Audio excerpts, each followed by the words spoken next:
Oh, sorry.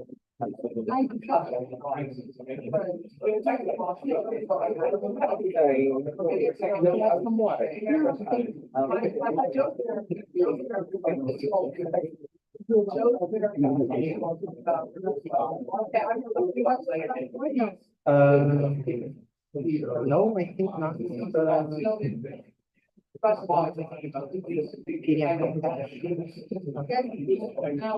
do have a PowerPoint. I do have a PowerPoint. It's not. I think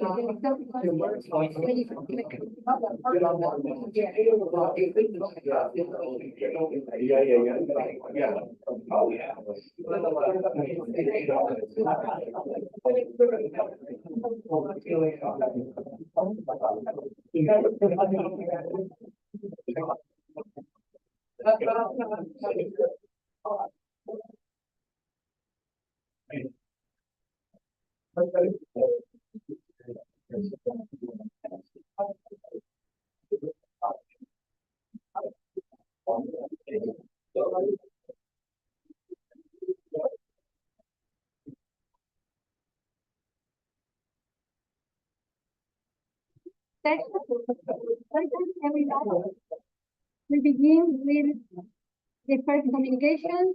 We'll hear Victor Miloni from the Catholic University of Rio de Janeiro. He will speak about food training, a cornerstone of Xenophon's conception of bodily rigor and phileia. Welcome. Thank you. That's not. No, that's not. The folder. The short folder. This is one.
I would like to project my PowerPoint, but I mean, it's going to take too long.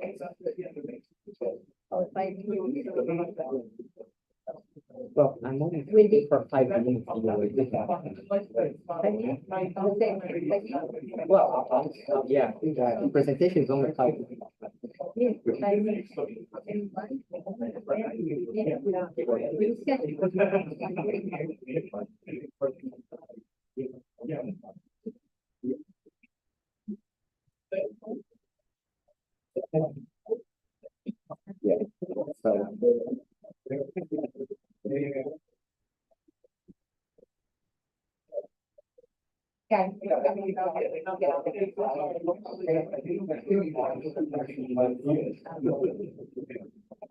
so.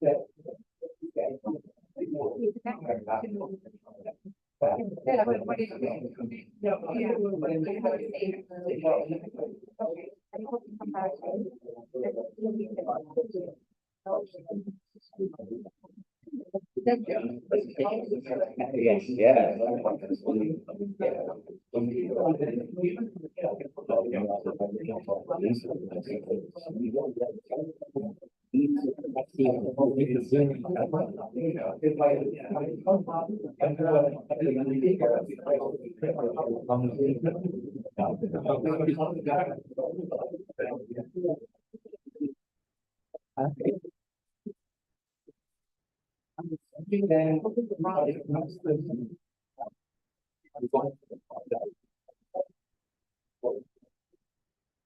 But then I thought it might not.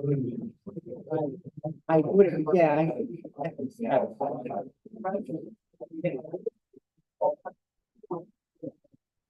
Um,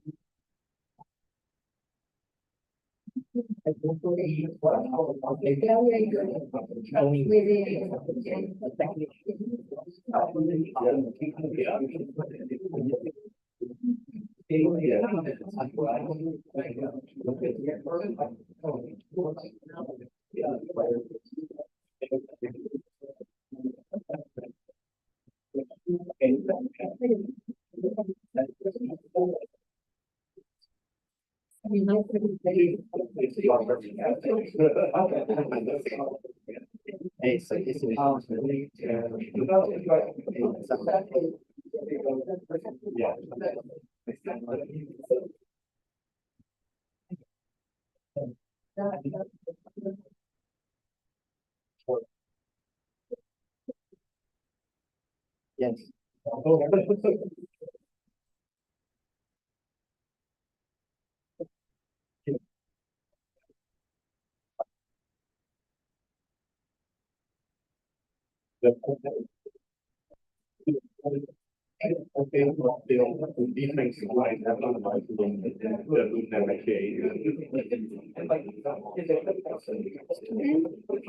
We can begin? Yes. Okay. All right. We begin. So thank you very much. So the aim of my paper is to explore an overlooked aspect of Xenophon's philosophy.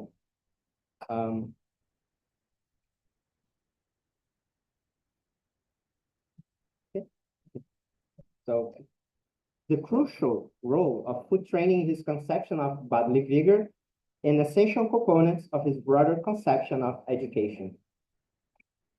In the second chapter of the Spartan Constitution, Xenophon focuses on the education of children, the very first step of the Spartan agoge. As is often the case in his writings, he bases his arguments on comparisons, which allows the reader to better grasp the particularities of Spartan politeia. In this text, the point of comparison is always the other Greeks, and this is how Xenophon opens chapter 2. Among these other Greeks, those who claim to give their children the best education, kalista paidewe, place them under the care of a slave tutor and send them to school to learn letters, music, and activities of the wrestling school. Xenophon remains silent on these three types of training to develop the comparison between the other Greeks and the Spartans. So in this text highlights the contrast between the educational practices of the Spartans and the other Greeks, emphasizing the unique aspects of the Spartan system. It is interesting to note that Xenophon completely ignores the teaching of letters, music, and more generally, spiritual training to focus on the physical training of the children. At first sight, it seems quite puzzling that in introducing Spartan children's education, Xenophon dedicates considerable attention to the strengthening of the body, especially the feet. On this point as well, the contrast between Sparta and the rest of Greece deepens. Among the other Greeks, bodily care is clearly limited to activities in the wrestling school. Furthermore, children are always wearing shoes and are constantly changing clothes to protect themselves from cold and heat. Among the Spartans, conversely, the entire city becomes, so to speak, an open sky training arena.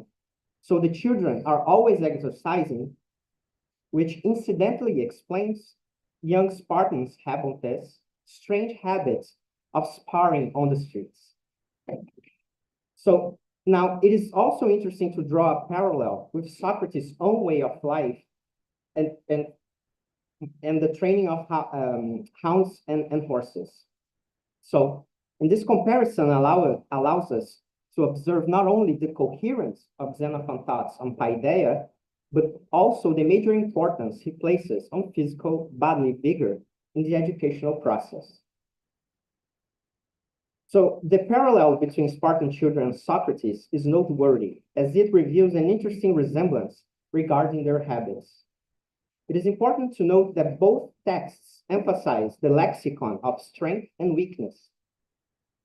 Consequently, it is no coincidence that there is a striking similarity between how Spartan children and Socrates dress and the purpose of these habits. In both cases, it is about hardening the body and the feet so that one can walk on difficult terrains with ease and safety, resist extreme weather conditions, and endure pain. Hence, true adaptation is not provided by external factors, such as shoes and clothing, but rather by the adaptation of the body itself.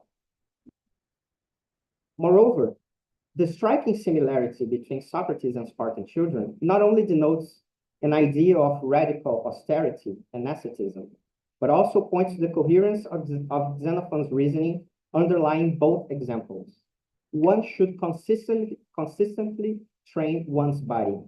This idea of permanent exercise as a particular feature of Xenophon's conception of bodily vigor, and more broadly, his conception of paideia, including the training of animals, is vividly illustrated in On Horsemanship.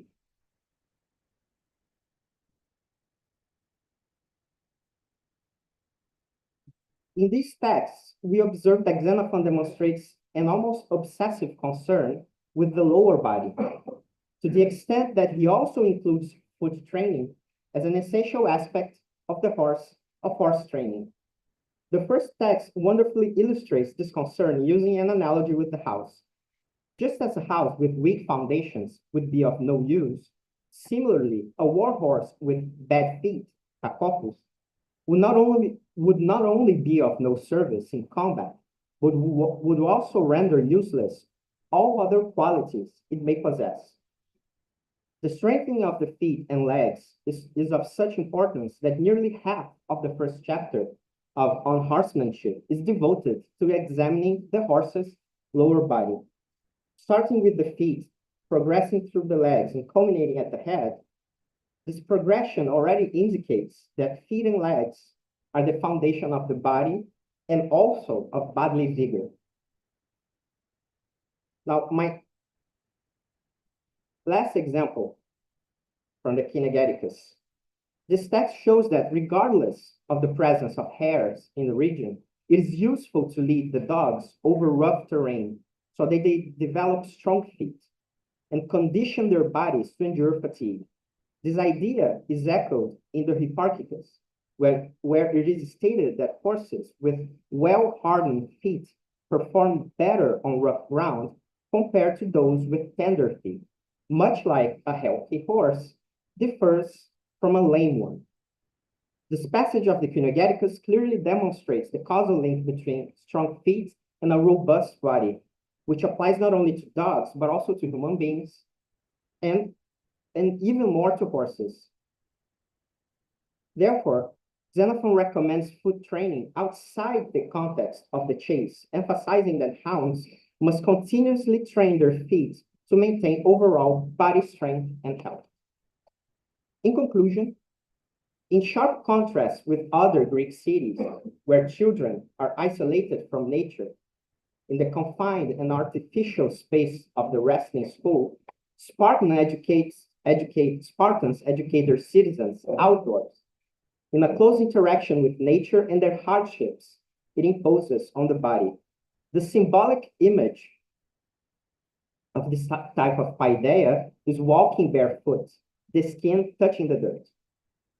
Xenophon advocates that individuals must be educated in and by the natural environment, because in a context of war, citizen soldiers will face not only the dangers of human military forces, but also the forces of nature itself. A principle also valid for hounds and war horses. This perspective also explains, I think, why he despises indoor activities such as the Banausicae technai in the Economicus, and why he praises outdoor activities such as hunting, horseback riding, farming, and obviously warfare. Thank you.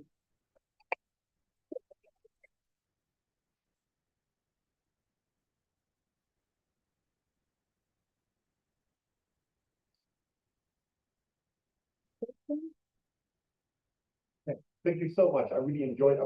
Your paper was both good, but also just really enjoyable. And I wondered about his obsession with doors in his old commentary on Oedipus Tyrannus in his introduction to the Tragic Verse.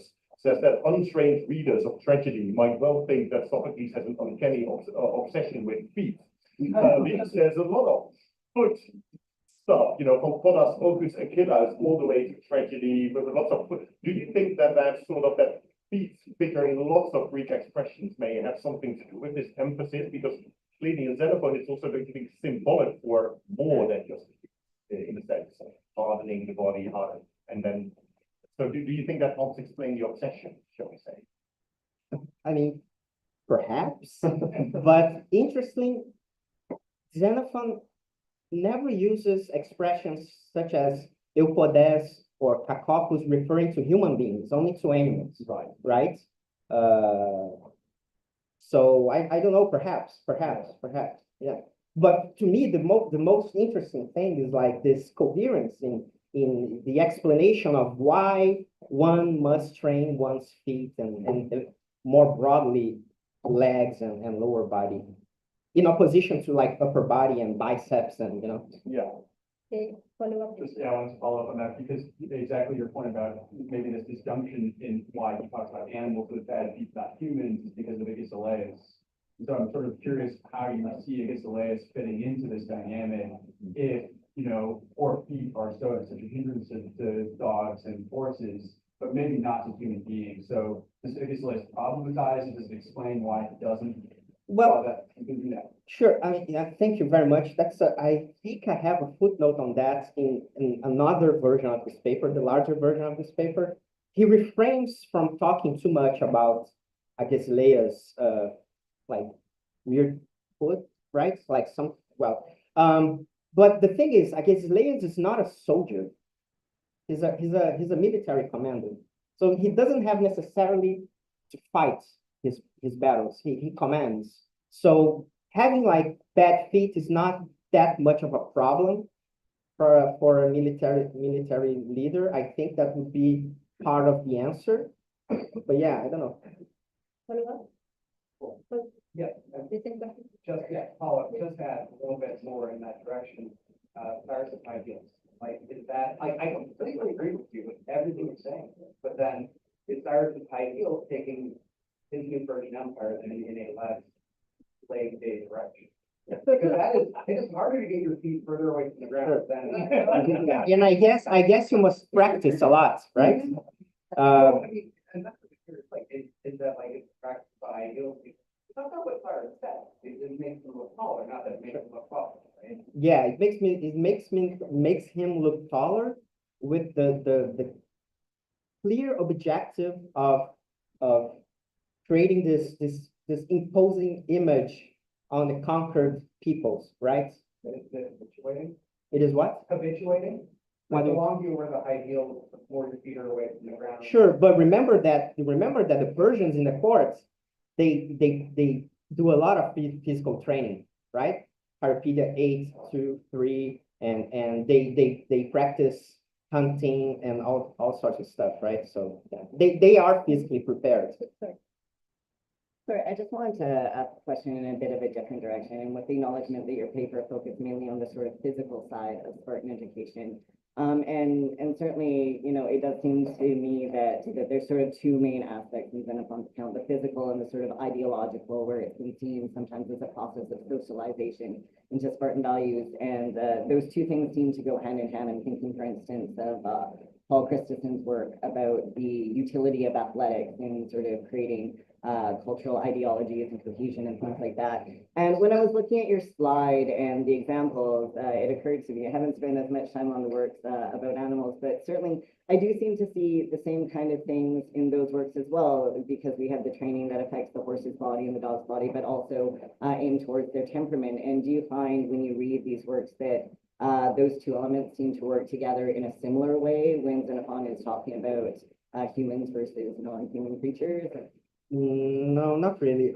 In the case of hounds and horses, the first thing he mentions is like the feet, right? The hooves and how it looks, but so if the horse or the dog have bad feet, you don't even bother training them, right? Because it's a natural characteristic, you cannot change it, right? So there's a limit imposed by nature and biology. However, I think Xenophon plays with this dichotomy between culture and nature, and I think he tries to kind of like bridge the gap in saying it's better to educate children outdoors and running and spinning and much like hounds and horses, right? So I definitely did not answer your question.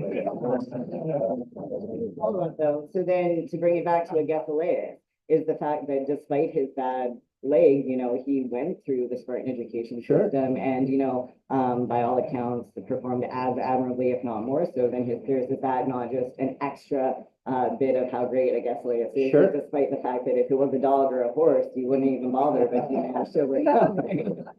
Sure, Agesilaus managed to overcome this physical trait, right? Yeah. Same question? Another question?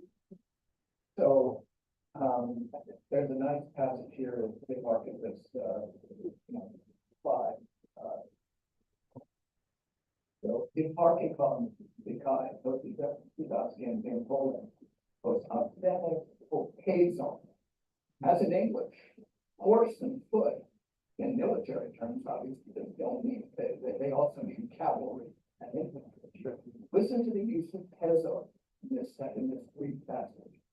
That it's Hipparchus to teach the city that deprived of foot, the hippocon horse is weak, and that in addition, it must have foot to go along with the horse. And it's also Hipparchus to take foot and use them with them. And it is indeed of the foot, not only within, but also behind the capital. In other words, I mean, I love the fact that you're emphasizing the foot, and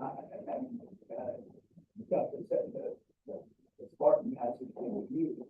But it's highly practical for Xenophon, like in 3:1 Memorabilia, there's a passage in Poroi about how we're going to defend the frontiers with the foot. And that we're going to use them to arrest. I mean, I think you might want to spin your interest in the foot away from like comments about the body in general, just to a very practical element of Xenophon's military philosophy, which is that the Athenians who relied on the ships are going to have to create a plausible foot, by which I don't just mean that, although it implies the excellence of that as well. I wonder if we mustn't make a maybe a subtle distinction between your description of the pieces of the Spartan children and the practical that first of all, the children don't have much choice in what they're doing, and the objective is to make them into macho men. So that's a strong body fight Spartan army, whereas Socrates is in a sense only trying to transcend the body, not to become a macho man, but to free himself up, to train the body so that he can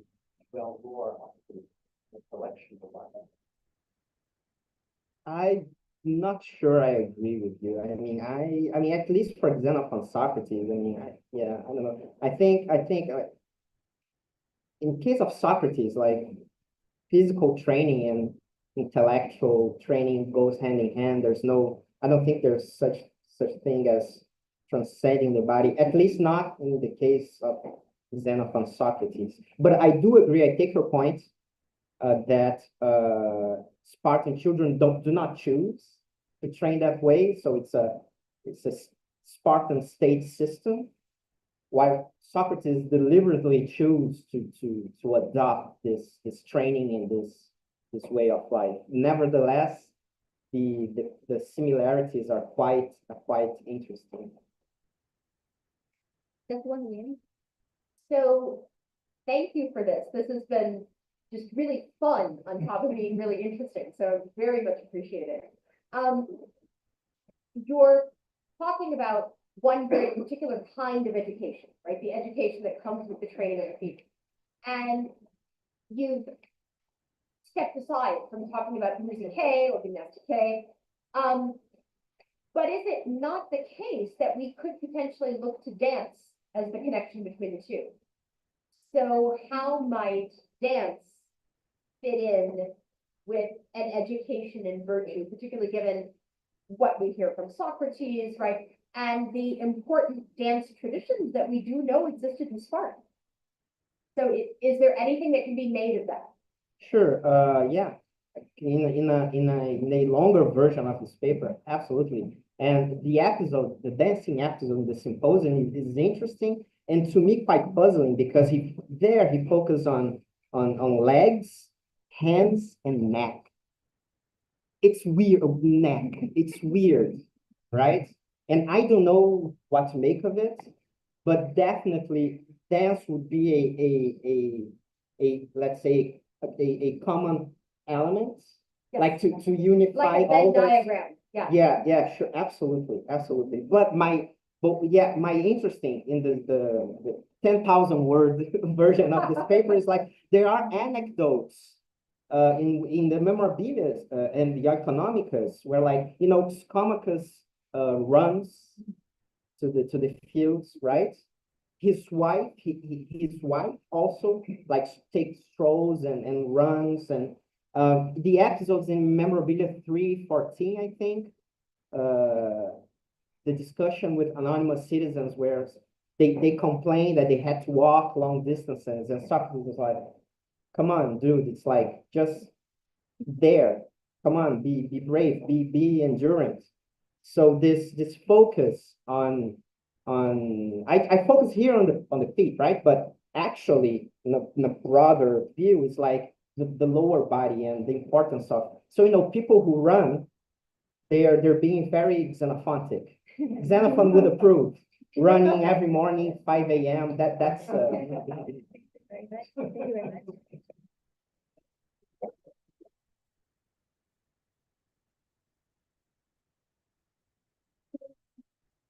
Kendall Hendon from University of Calgary.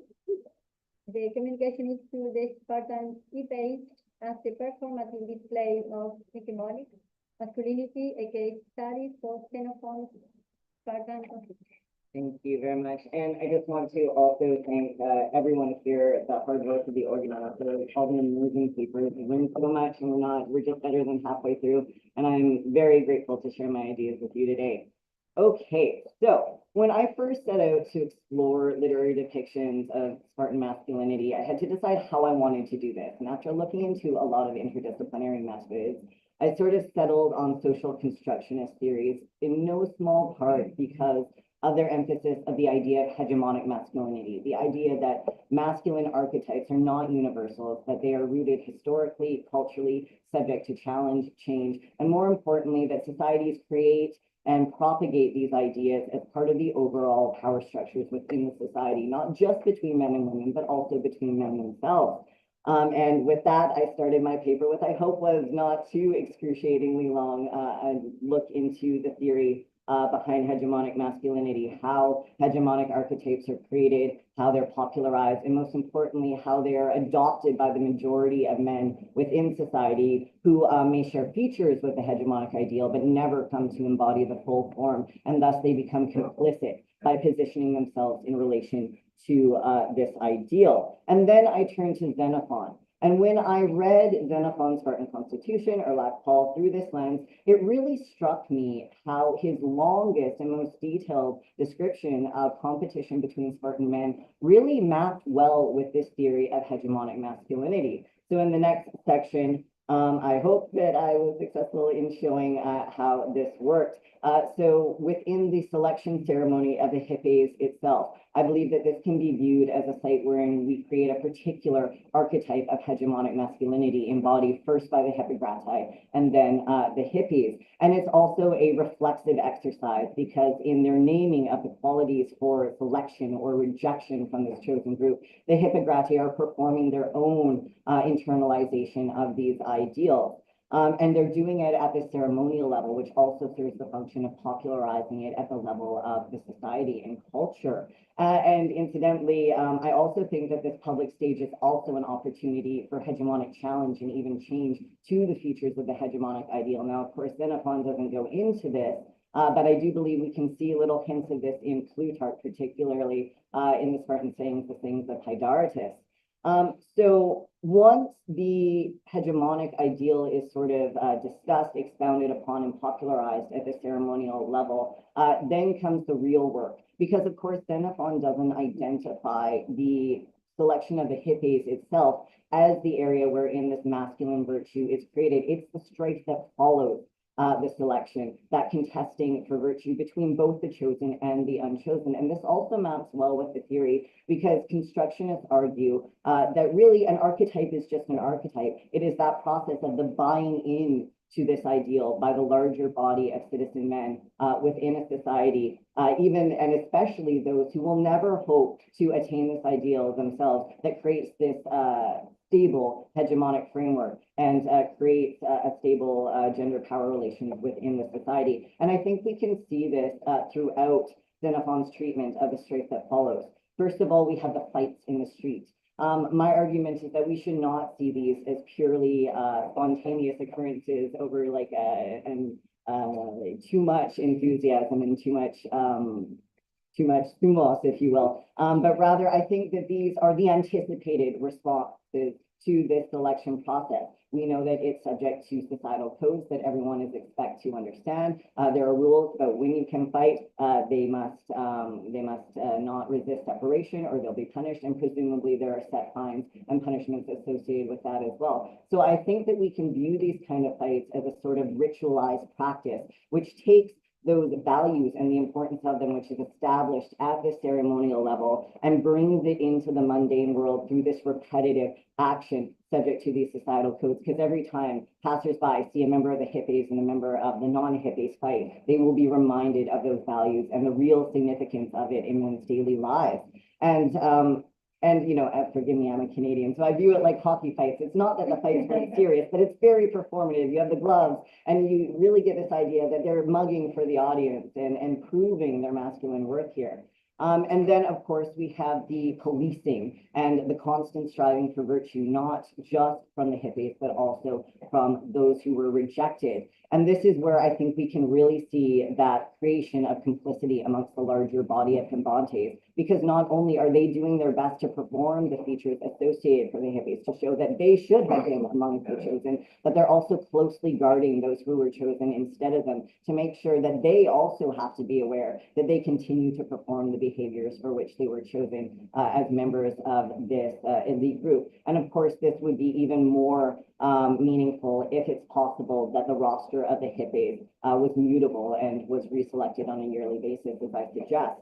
And then, so hopefully the paper has demonstrated that these things map really nicely, but what's the point? What's the so what? Why does it even matter at all? So I conclude the paper by essentially saying why I find this particular episode so exciting. Not only because it fits very nicely, maybe too nicely, you can tell me if you think I'm bending the evidence a bit too much there, but what is most exciting to me about this in terms of the utility of hegemonic masculinity as a theory for exploring historical masculinities, not just those of Sparta, is that Xenophon never tells us what features define the hegemonic ideal. He's very clear that the Hippocrati say why they choose and reject candidates, but he himself never tells us what those features are. So not only does this kind of framework help scholars of masculinity avoid that trap where we go to the ancient sources looking for values that define our own conceptions of masculinity and try to impose them. But it also tells us that we can use this framework in societies that are very different than ours, and also societies where we don't even really know what features define masculinity. So I think that it shows that it's a very flexible tool and hopefully useful for the examination of historical masculinity. So thank you.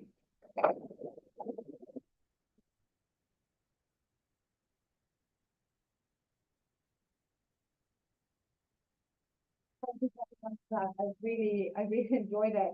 I was very persuaded. I thought hegemonic masculinity made a lot of sense with the particular assets that you mentioned, and it got me thinking about all the other instances throughout Xenophon's corpus where there is healthy competition, and quite often to a degree where a modern reader reads and thinks that's not actually very healthy, is it? I don't know if you've thought about this. Do you think you can apply it to other parts of the corpus where it would help maybe explain some of that?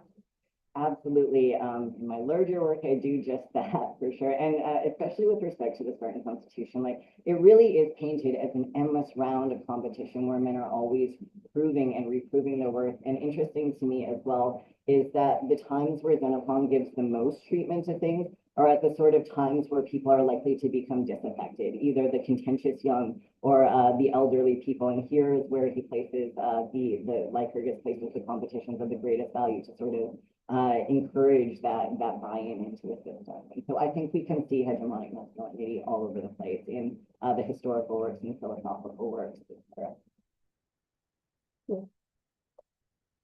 Thank you for your paper. I want to ask you, because we know also from the gender theory that the gender models are usually related to the sexual model. Mm-hmm.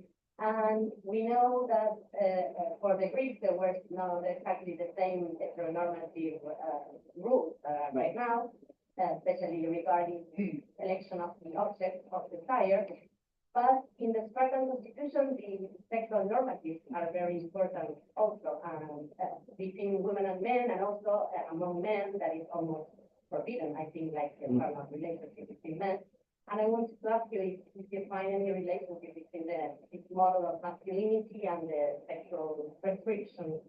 Right, absolutely. And, hegemonic masculinity and the sort of frameworks around that are sort of just one aspect of the theory.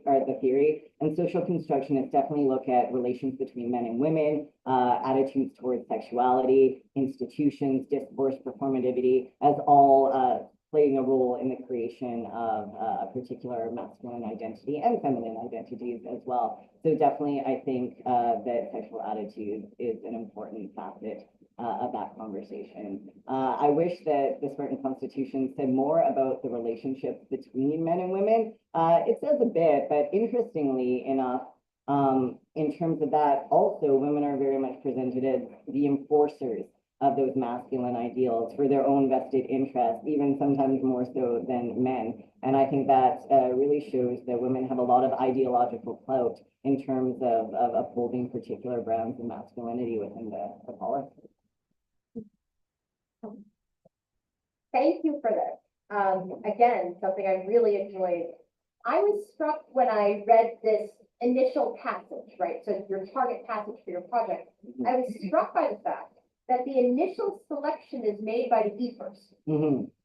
And then these hippes are going to become a kind of honor guard, bodyguard for the king. Mm-hmm. So this is not just hegemonic masculinity perpetuating itself. this is hegemonic masculinity as defined by the duly elected government. Yeah, And so I was struck by the fact that this is socially constructed on two levels, right? Because it's the ethers who are making this initial choice. And then these hippies are in turn validated by their proximity to the king. Yeah.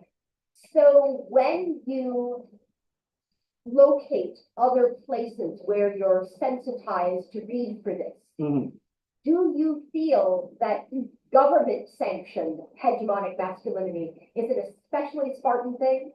Or is it visible in other places in Xenophons and indeed other literary worlds? Right, that is an excellent question. I will admit that my work so far has mainly focused on Sparta, so that's definitely a next step to sort of compare his treatment with other city-states. But yes, especially because, you know, within his Spartan works, like everything is so top down, and that's why it makes it almost too perfect. I do think that it's a certain Spartan thing, and do I think that this is necessarily exactly how it would have looked in reality? Probably not, but that's part of what makes this, you know, such a nice piece to work with, is because it's very ideological, it's very idealizing, and it's very much about, you know, like Kyrgyz is doing this, the polis is doing this, and so you can really see that political aspect to it. And, you know, one of the frustrations as a scholar of masculinity is because, you know, one of the ideas is that these gender ideologies are designed in such a way so that they feel natural and they feel just an eminence of the biological being, right? They're mostly implicit. So whenever we look at these things, like it's almost like we have to focus so narrowly, we like blow them up, and then it becomes a question of, well, are you exaggerating too much to say that it's all about masculinity? But due to the nature of this document, certainly I think that we can really see the flavor of like almost a pure form of how the theory could work in a society that was run this way. Just one question. Thanks, Kendall. I was thinking about the sharp archetype, thinking about Patricia Hill Collins' work on controlling images, or like how representation of like particular people in like various kinds of media, like sure how we sort of like imagine members of that group interact with them. So she talks a lot about like the history of like the representation of like Black women in like American media. I was wondering how I don't know how that fits with your sort of topic archetypes. I was wondering how do you think about like the works that you like Xenophon's works as being sort of like controlling images, as like these things sort of like restrict maybe how like his contemporary readers think about like hegemonic masculinity or like alternative masculinity. Right. Yeah. That's an excellent question. I haven't read that author, so I'll have to read her. I'm gonna come to you after and ask you for the spelling for that. That is a tricky thing, and that is again one of the difficulties of doing this kind of work.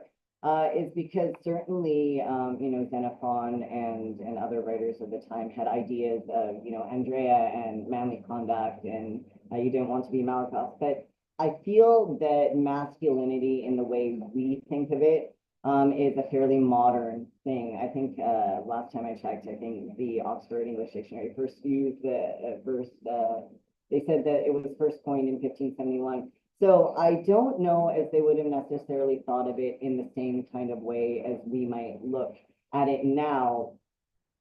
Yeah. No, I'd have to give that some more thought. I think they had their own ideas about it, but that is kind of an interesting question about how we look at versus how they looked at it. So yeah, I have to give that more thought. Do that. Thank you very much.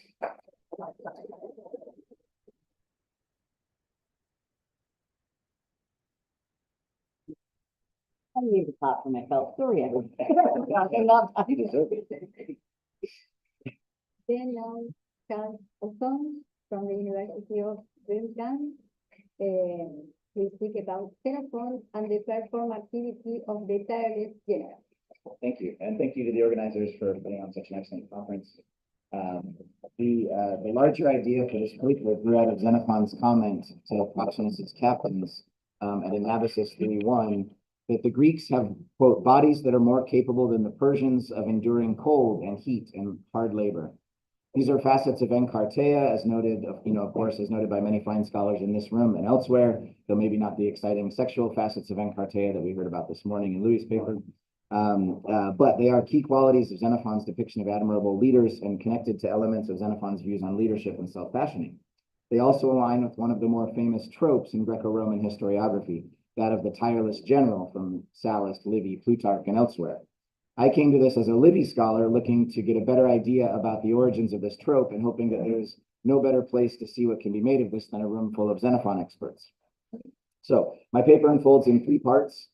First, survey the various works in which Xenophon uses elements of this trope and see if any patterns emerge. 2, consider if any of the examples of the trope in later texts incorporate anything noticeably Xenophantine in their use of the idea. And then 3, see if the survey from part 1 and the elements that become most apposite to the afterlife of the Xenophantine version of the trope as seen in part 2 provide any more insight into the significance of the appearance of the trope during the speeches in Anabasis 3, 1, and 2.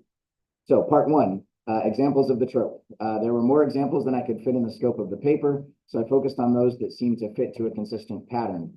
That pattern appears fairly prominently in all 4 of Luke's historiographic texts, the Anabasis, Hellenica, Agesilaus, and Chiropaideia. The pattern that I found is that Xenophon frequently comments on the performance of these characteristics. The commander's ability to perform these functions only matters insofar as it is viewed by his soldiers. Agesilaus conspicuously performs the endurance of heat and cold, hunger and poor sleep in the Spartan messes, perhaps despite his poor foot. His brother Teleotis mentions in Hellenica repeatedly how the Spartan forces will see him doing all the same things, and then collectivizes these efforts to show how Sparta will thrive as the soldiers take on the same burdens. Even though Xenophon in the bit of the Anabasis 3 that I quoted suggests that the Greeks are better than the Persians at these things, the trope appears very frequently in the Chiropaideia. I had to condense this part quite a bit, but the 2 most salient parts are probably Cambyses' advice to Cyrus in book 1, in which he explains that the general must be seen doing these things so that he can be loved by his soldiers. And then a follow-up question from Cyrus that leads Cambyses to claim that this is easier when the commander knows that he is being seen. The other is Pheraulus's speech, in which he notes that the Persian soldiers do this better than their Median opponents. Even as the sort of everyman tough guy sort of Persian and not a commander, Pheraulas recognizes this concept and creates a hierarchical scale of endurance. If the Persians are better than the Medians, and Xenophon says that the Greeks are better than the Persians, then logically the Greeks are better than the Medians as well. But at the heart of all these examples, Xenophon makes a case that the idea of the commander's endurance is a performative display. It only matters to the extent that it is viewed by the audience of the commander's troops.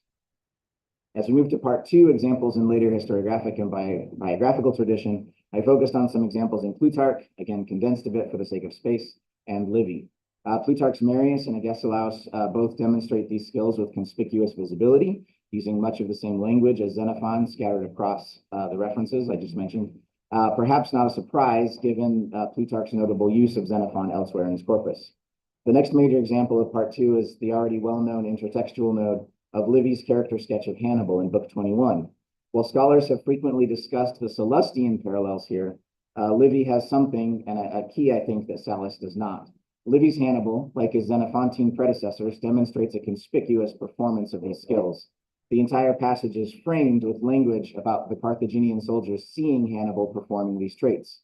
The language of sight is not found in Sallust's 2 sketches of Catiline and Jugurtha, nor does Sallust mention the hard labor or the style of bed preferred by the general, though Xenophon does both of those in the passages that I explored in part 1. I think Livy's sketch of Hannibal then is a window allusion to Xenophon's use of the trope, like other window allusions to Xenophon and Livy that have been discussed by Levine and Rude elsewhere, that subtly corrects Sallust's misstep in leaving out key Xenophantine principles for the idea. This subsumes the historiographic characters of not just Catiline and Jugurtha into Livy's Hannibal, as previously argued, but also Cyrus and Agesilaus. Lastly, part 3, returning to the Zapatas River speeches where I first noticed this trope.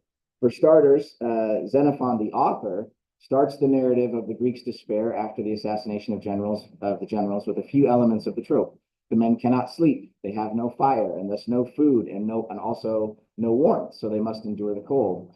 When Xenophon starts his speech to Proxenus's captains, he clarifies his inability to sleep and collectivizes it by telling them that they must also not have been able to sleep. These 2 portions start to hint at the trope.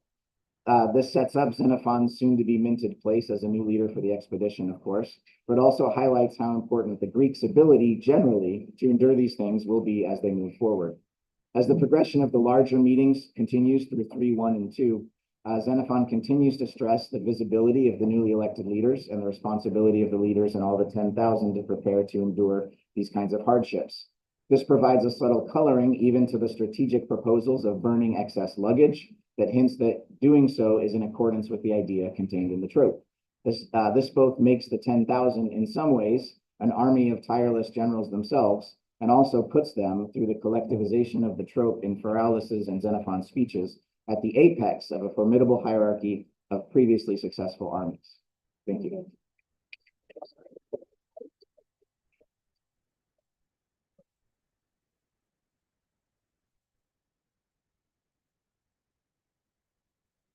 Yeah, thank you for that paper. I really enjoyed it. I think make sure I'm right about your playing, at least when it's put in the ball the way that one has to in 5 minutes summary. Yeah. Which is that modeling this behavior is important only if it's seen by the troops. Yeah. In order to get the troops to have lead towards the commander, right? Yeah. I mean, two other things I think are also, I think that's completely right. That is one thing, right? But isn't it also acting as a model for the troops to behave similarly? Yeah. And isn't it also, it's essential for a general to be democratic to do his job, his kind of day job general stuff, putting troops in the right place, and Yeah. you don't want to be caught your tent with your boyfriend. So,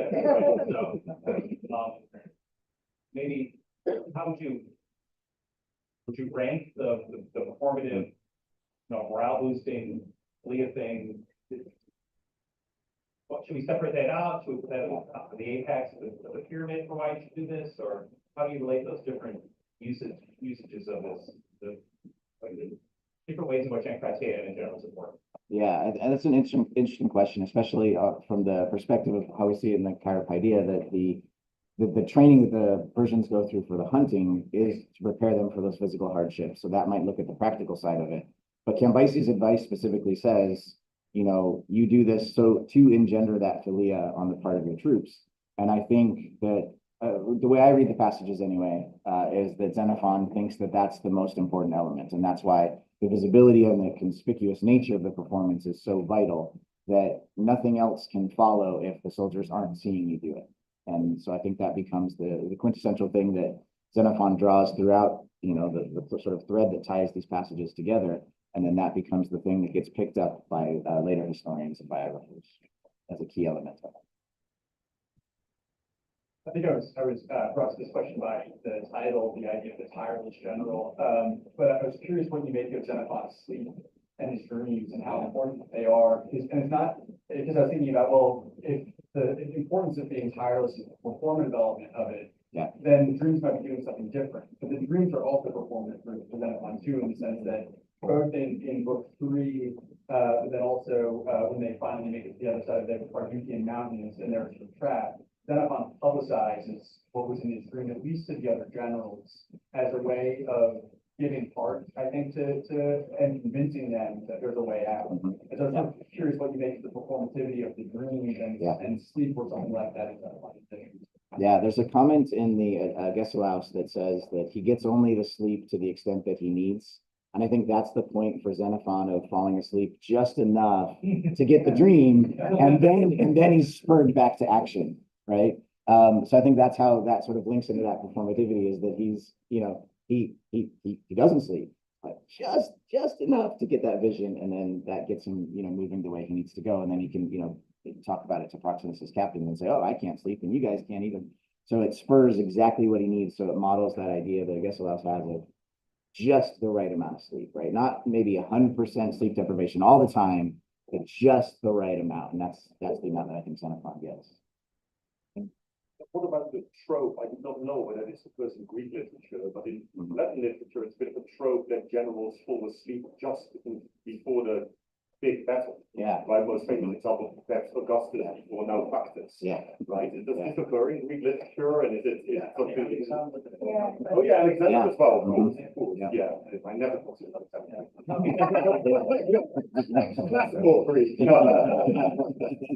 Yeah, I mean, is that Alexander the First? I mean, or we somehow tie this in, because of course, Xenophon then, indeed, I agree that the sleeping is just because he needs to have this dream, but it's also in this moment of crisis, no one can sleep, he sleeps briefly.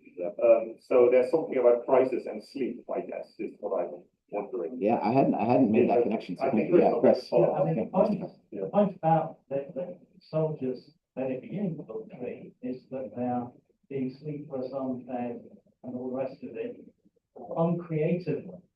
Yeah. Yeah. Despondent. Xenophon, on the other hand, we don't know how Yeah. well they can more to be developed, but sufficiently, in a funny way, sufficiently in control actually to go to sleep. And in a funny way, I mean, that's actually recognizable human experience, isn't it? I mean, you stay awake because you're worried. If actually you've got control of the worry, you can't sleep. And maybe that's actually enshrined in that story, but in a Greek literary world, the sleep will be a dream sleep because you can't just sleep. You have to have a talking sleep. But the people at the beginning of the book are doing all this syncretic stuff, but aimlessly. Yeah. Mhm. And I mean, it's a really interesting perception. Yeah, so yeah, so even though they can still exhibit some of those characteristics, they don't have the drive and the direction and the vision to put it to use the way Xenophon does. Yeah. And I think another key is they're not doing it on purpose. The commander does it on purpose. Yeah. Right? And so even though there's this massive number of them all behaving in this same way, it's not actually performative. Because they're, of course, all focused on their own problems, right? Because what are they sad about? That they're not going to see their own homes and their own families. They're not performing these incredible things for an audience.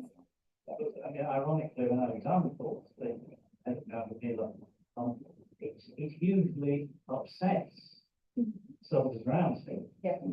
Yeah. So, I mean, there's a case where it isn't the sort of nice model. I mean, they're sort of headless about him, waking up and they don't know what to do, but Yeah. they think he's kind of wrong. Mhm. But yeah, that's final make of that, but Yeah. I mean, Alexander is, well, sui generis anyway. Yeah. Yeah. Always. Sorry, just to follow up on the thought, because I do think that the Xenophon also models what good sleep looks like too, because when they're marching through the snow, there's a frostbite problem that people are going to sleep without taking their shoes off. Earlier, and Xenophon realized that if you don't take your shoes off before you go to sleep, your feet grease your sandals, and so there he actually does model in a way what good sleep looks like for his soldiers in a way that's useful. Also a good context in which going barefoot, you might say, but then again, maybe not. Snow is a. That brings this level to. Exactly.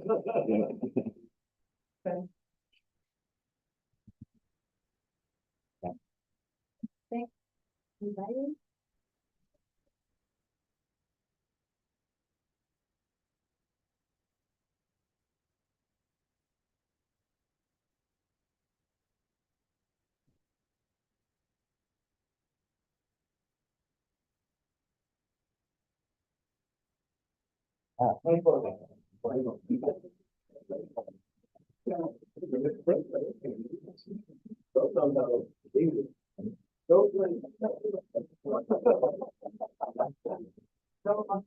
This is just fun. Well, what makes sense? Yeah,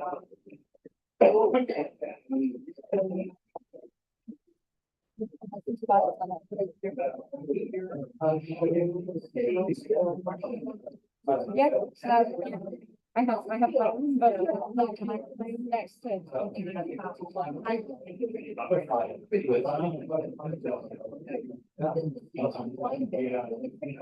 Yeah.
Yes, okay, then I should probably mark this as an information. We can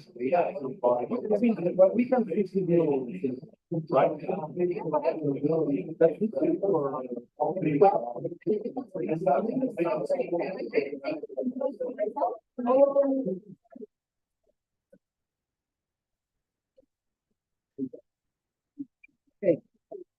Yeah, but you need to evaluate, you can. I think not. What I want to.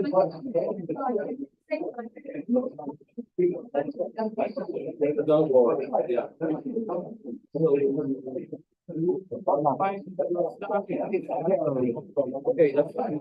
And we can talk like 4 minutes each or 3 minutes. I'm going to, we are going to find five. I mean, in the worst case scenario, there is no, this is not one that we have for Q&A are going to be like taking 4 minutes. O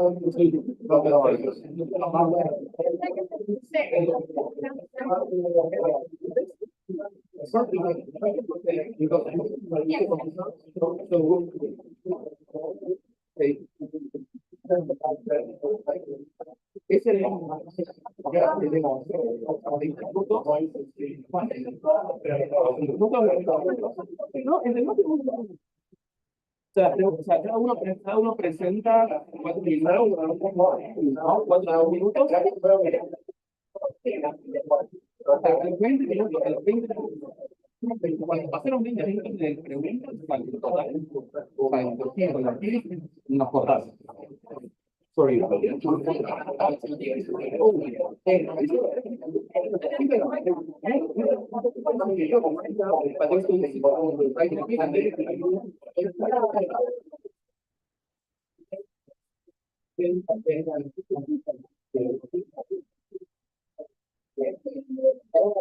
I don't mind that way. Okay. That's a place of honor, right? Yeah, right.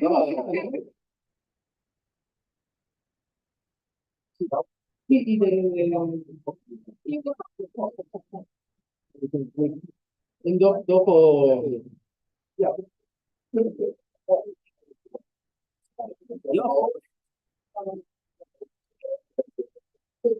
We could wait an entire time without anybody talking about the sort of cycles, we table it on display, right, that time.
No,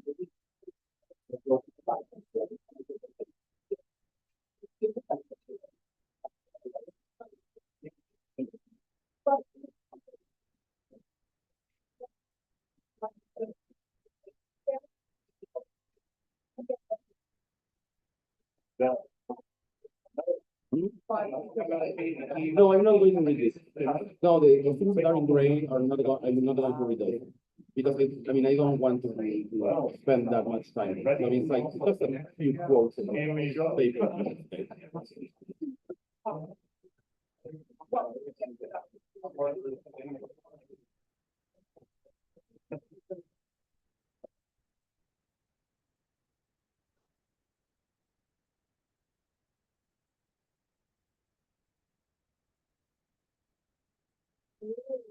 Thank you for joining us today. My name is Malena, and I am honored to serve as the moderator for this session. Let's begin with our first presentation and enjoy the meaningful session together. To begin our session, we will have a two-paper debate. First, we hear Rodrigo Eliárraga from the University of Buenos Aires and CONICET Argentina presenting his paper titled Fear, the Unavoidable Last Resort, Xenophon's Political Philosophy in Cyropedia. He will be followed by Matteo Zaccarini from the University of Bologna, Italy, with his presentation titled Truly Through Fear, Cyrus the Great in Xenophon's Cyropedia. Following this, we will move on to the questions. Thank you so much. In order to be expedient, I'm going to read some of the important paragraphs or sections or sentences of my paper. And in the basic idea is that Cyrus' resort to fear is ultimately altruistic, and that Xenophon does not perceive tyranny as a necessary malicious political system. And the paper is divided in two sections, and it's an answer to Mateo's own paper. And I mean, I'm really grateful to him. He threw me the idea of answering to his amazing paper. And I mean, I agree with many of the things that he says, just the conclusions are not the same. And you are going to fight for us, I mean, in the questions. So, Cyrus of Fear and Philanthropia, it's important to highlight when Cyrus recurs to fear.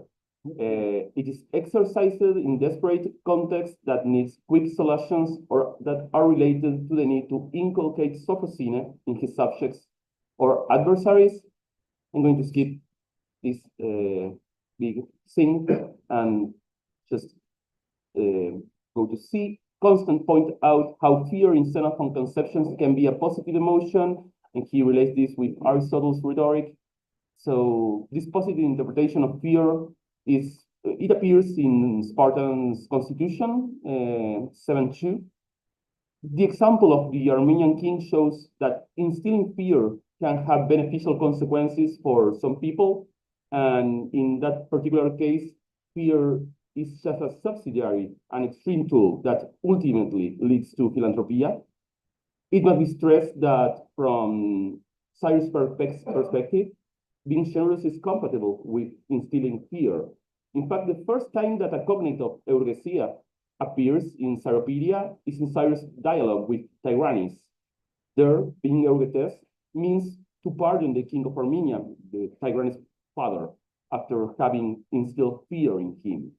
So eugesia can only be effective, useful, and truly philanthropic after fear has fostered in the Armenian king that once lost Sophrosyne.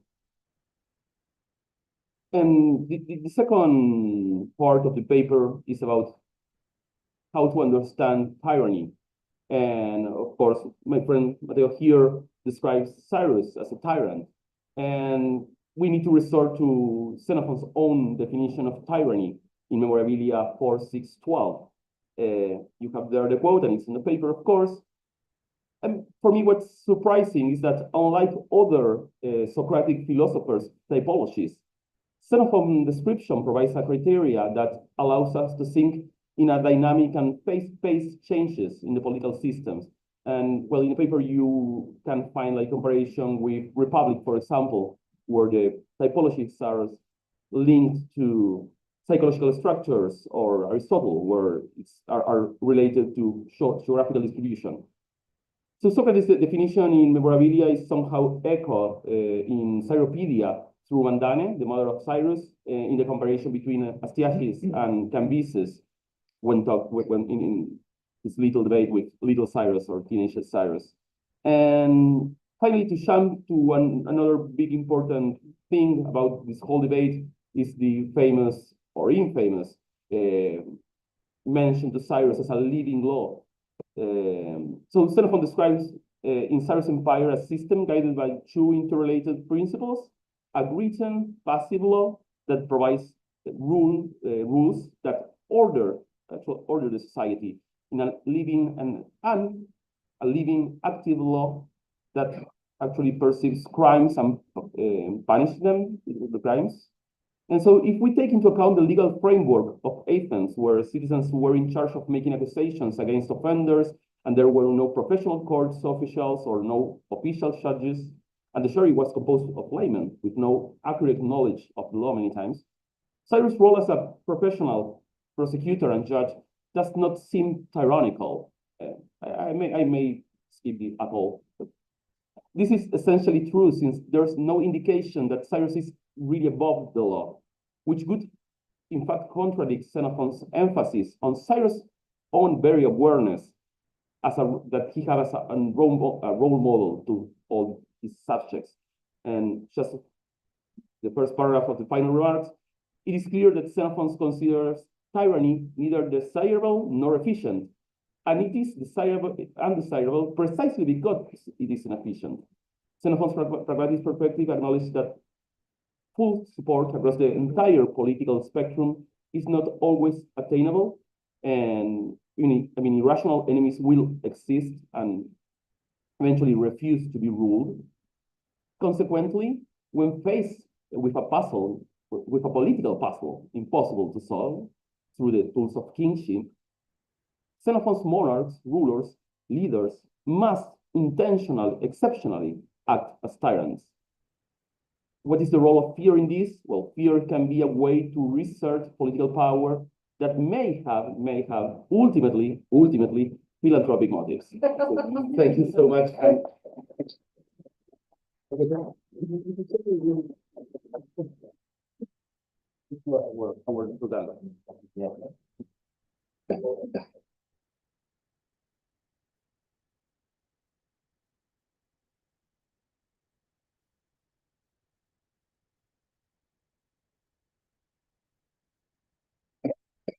Right, so thank you very much, Rodrigo, and to the organizers for inviting me and for bashing me. But I will try to restate my main points and add a little bit of some additional materials. So I actually agree with pretty much most of the things you just said. But my main point is that the kind of fear that Cyrus relies on.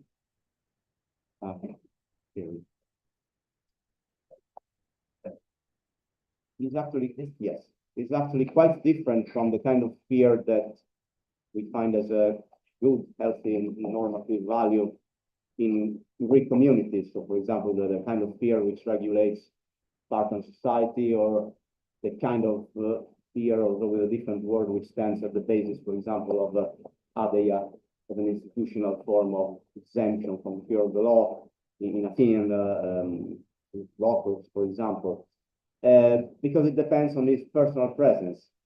So my starting point in the paper is basically the very famous passage from the Cyropedia 115, in which it says very clearly, apart from all the good things, that Cyrus was able to instill fear of him in pretty much anybody, all of his subjects.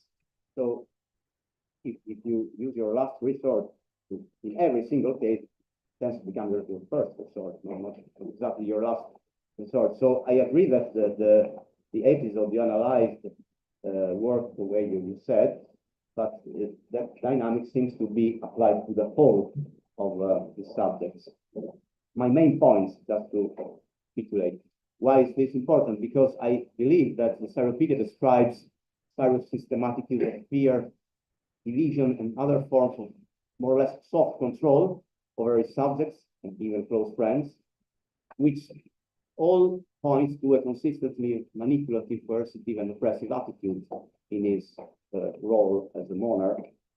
This, of course, goes in pair with this very well-known use of honor-based dynamics, gift-giving, generosity. Of course, I don't deny this because these all exist, but ultimately they all serve the same purpose of controlling the people.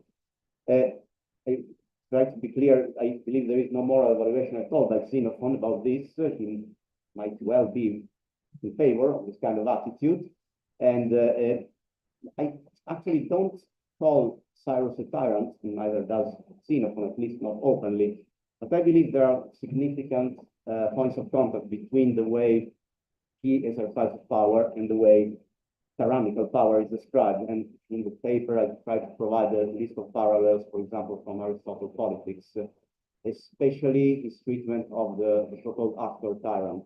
So the kind of tyrant who, in the attempt to preserve power, poses as a sort of good legitimate king, but ultimately he is still a tyrant with a very precise aim. And I think there are significant thematic parallels between the two works in that case. So why is this important for the Cyropedia? Because the whole work, as the very opening of the work states very clearly with a series of reflections by the author, is focused on the problem of stability of power and how to solve it, no matter what, actually, because every kind of political regime seems to be unstable. And so, oh yes, sorry. And so Xenophon tries to discuss a way to solve this problem. And his way to handle this seems to be that of showing how Cyrus reduced his subjects to a sort of big herd of subjects who are unable to rise and oppose him. If you read the beginning of the Cyropedia, you'll find a number of interesting keywords which I've highlighted. And I think that the culminating word here is this way of ruling epistamenos. So with a kind of practical competence, which he then proceeds to illustrate through practical examples from Cyrus' life. And these words are all found, of course, in other works like Xenophon, in pretty much similar manners, which I have listed here in a cartoon series of lists. And this idea of cattle metaphor seems to be recurring, which is to me interesting because it's very different from the idea of the, for example, Homeric kings as the leaders of the herd of the people. It's completely different. One last thing, this the themes I have summarized here seems to be present in the rest of Xenophon's corpus through Socrates' works often, and also in the famous or infamous so-called Sisyphus fragments attributed to Critias by Sextus Empiricus, a very problematic fragment, however.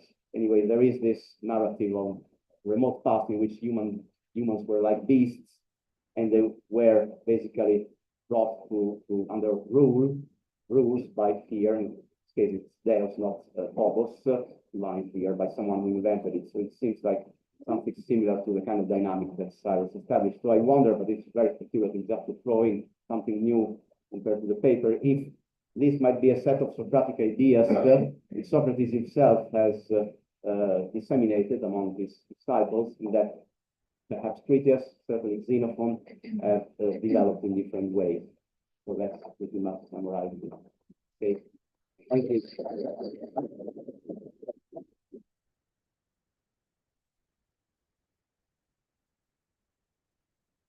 Let me remind you that we have only 5 minutes to questions and discussion.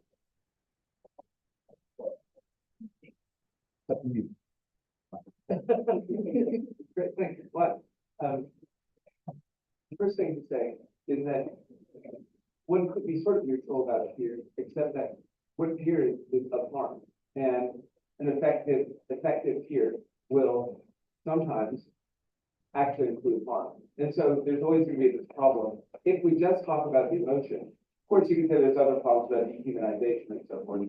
But you can say, oh, but fear could seem good, it could seem philanthropic because it's instilled with the right, kinds of mindset. But that's abstracting from what causes the fear, which is a plausible possibility of harm. And I mean, that's why tyranny, one of the reasons why tyranny is bad, because some people are actually harmed. Anyway, but that's sort of the side one. I have been the whole time thinking about this previous Sisyphus passage, because there's this slight difference from this issue of tyranny in that at the first stage, which you did not include, or sorry, the second stage, you have laws, which are, then it's like social contract, practically democratic, but it could be whatever, it could be by king, doesn't matter. Those are insufficient. So that is to say the police function of the society is insufficient. So then there's this next step, the divine fear, which is connected to like lightning and so forth. So anyway, the idea is, well, people are already afraid of natural things that come from the sky. And so then the sophos on there links up the fear of the divine to that kind of thing. And so sort of speaking about tyranny, it's interesting to think that there's a way in which the sky can be frightening in a different way, and therefore the gods, so to speak, can be frightening in a different way than a tyrant, who we more obviously see as, picking you out because I think that you're a rebel or a problem cause or something like that. Anyway, so remove the human element and the political element from the fear, though the point is they're supposed to be the same kind of benefaction. And I mean, it is clear that from those Sisyphus fragments that this Sophos narrative is supposed to be benefiting the society. And so anyway, it's interesting that removing the tyrannical element, so to speak, from that same set of mechanisms that you, Rodrigo, were talking about.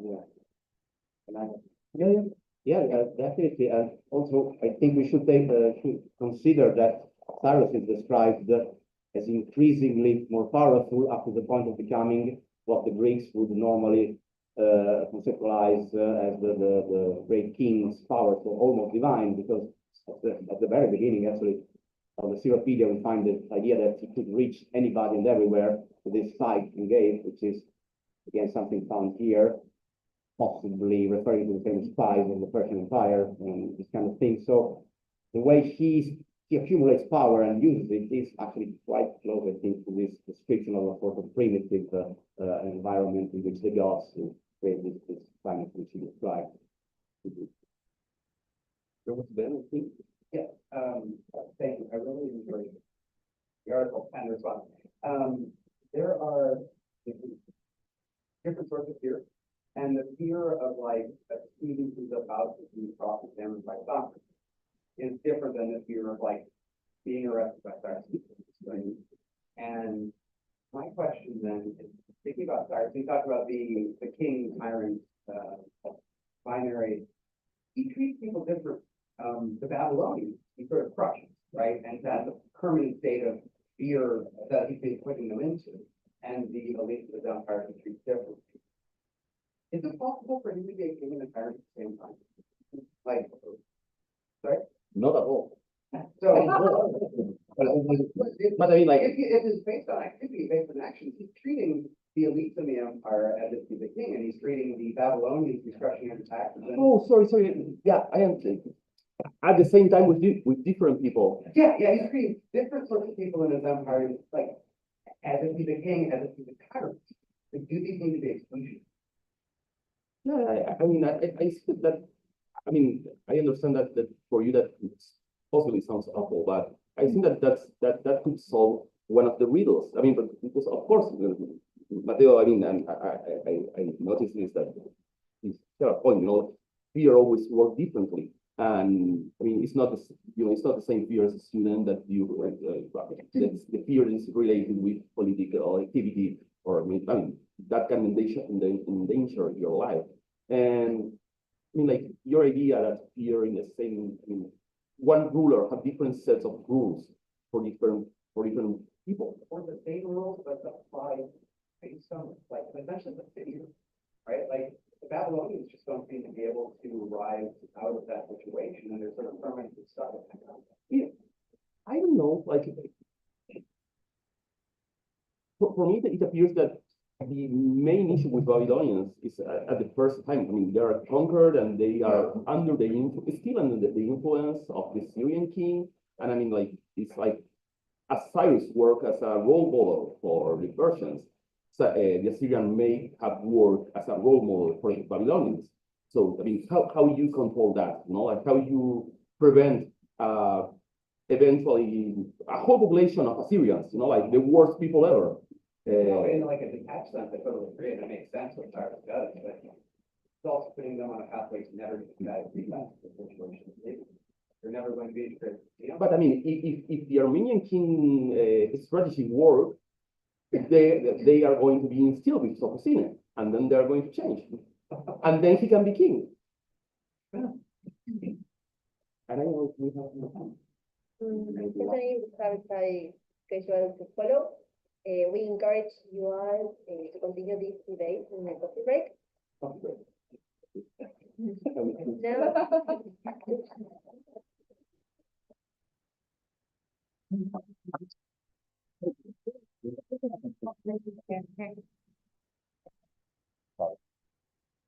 Just doing our little musical chairs up here.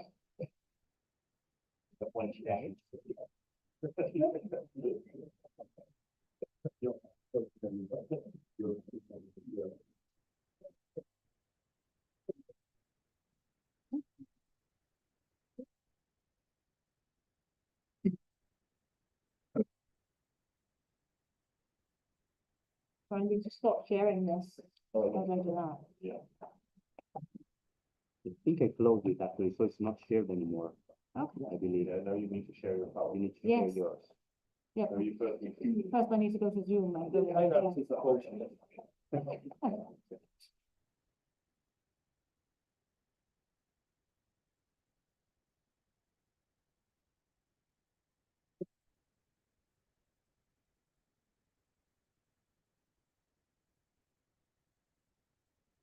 Thank you so much. Right, so,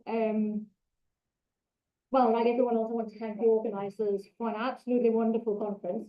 I won't spend a lot of time doing that because I realize we're short on time, but I mean it very profoundly. It's been wonderful so far. Then I want to say that what I'm talking about today is very much a new departure for me. I'm just dipping my toes into this. So if it seems a little bit half-baked, it's because it's very new, but I hope it's still interesting. So basically, I am interested in the idea of compassion or pity or fellow feeling, whatever you might want to call it, but I like to call it compassion without its Christian connotations. So the feeling for other people who are suffering that might make you want to help them. And there's a fairly common assumption in modern scholarship that the Greeks before Christianity only really felt this for those who were suffering undeservedly, as Aristotle says. For various reasons, I'm pretty convinced that's not true. And I thought I'd start with looking at Xenophon, because as I think we agreed earlier, Xenophon was a friendly author, right? So I wanted to look across Xenophon's corpus and try to find out what kinds of people and in what situations Xenophon believed it was appropriate to feel compassion. And I'll be honest, I did not have time to go through all of Xenophon's corpus, so I decided to focus on the narrative works. And I didn't do the Agesilaus. Okay, I did the Hellenic and the Anabasis and the Cyropedia, so not quite the same four as we've heard about, but at least three of them. And I started off, you can see the paper falls in two parts, a short one on based on semantics and a much longer one based on narratology, narrative concerns at least. So I started off, as you might expect, with a TLD search for words meaning pity in Xenophon and discovered that actually there are not very many. And this was quite intriguing and also slightly terrifying because obviously this was long after I'd said I was going to give this paper. So I'm not going to go through all the instances here, but basically I could only find 5 times where these words were used in earnest and not in any kind of ironic sense. It also occurred to me that even if you don't look for these words, but look for kind of the feeling of compassion, doesn't actually loom terribly large in Xenophon's corpus. So it doesn't show up as a cardinal virtue in the memorabilia. I know I said I wasn't going to look at the memorabilia, but you know, I did look at the memorabilia a little bit. It doesn't show up there. It's not discussed.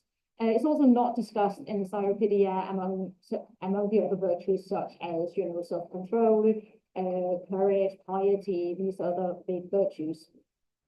However, of course, that doesn't mean that it is not displayed or indeed encouraged from the reader. So my second and rather longer part of the paper is about how Xenophon encourages his reader to feel compassion for characters in the story. And how to do this? Well, some of you have heard me talk about immersion before at length. I won't do it at length today, but it is a narratological concept for how you get the reader engaged or immersed in the story. And in the paper today, I'm particularly interested, of course, in immersing the reader emotionally in the story, and particularly in a way that makes the reader feel compassion. So I've listed various ways that an author can do this. And I think the main one that really plays a part in the passages that I discuss is focalization through specific characters. So in the paper, I look at a couple of different passages. So I start off with passage from the analysis, which we've already discussed a couple of times today, and I think yesterday, the beginning of book 3 with the despondency among the 10,000, where the whole passage is focalized through those despondent soldiers, and we're being led to feel how there are so many obstacles in their way. It just seems insurmountable. And on this bleak background, then Xenophon, the character, is allowed to step in and shine. Compassion, of course, is not mentioned at all. Despondency is mentioned, but the way that the reader is led to feel with the soldiers is the kind of feeling I'm talking about, the kind of fellow feeling or compassion for characters in the story. Then I look at a couple of passages from the Hellenica.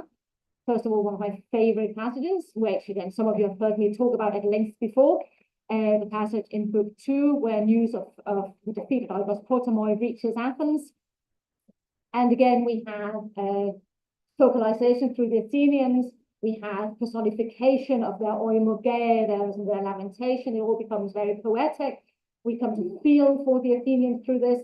And then, in the very same sentence, we're told that basically they deserve it. They're afraid because of the way that they have mistreated others.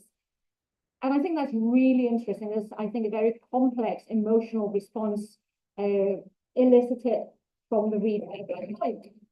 And I would venture the suggestion that here we are supposed to feel compassion for the Athenians, despite being told actually quite explicitly that they do deserve whatever their worst fear is.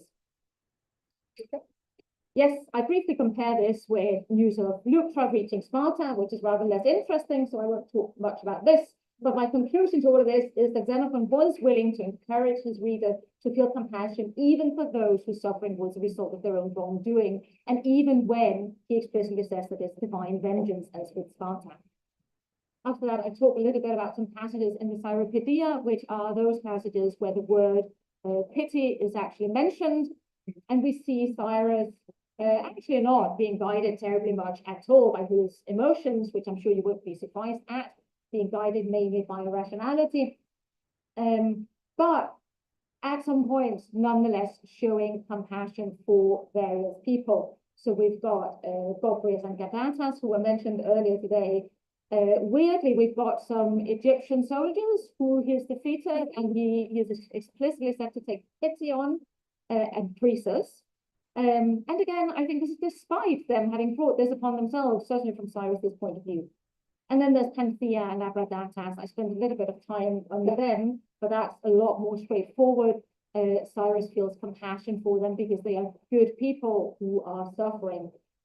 And what I find interesting here is that when Panthea describes what Cyrus has done for her, she talks about him pitying her. She talks about his kataiktisis, but also about his sophrosune.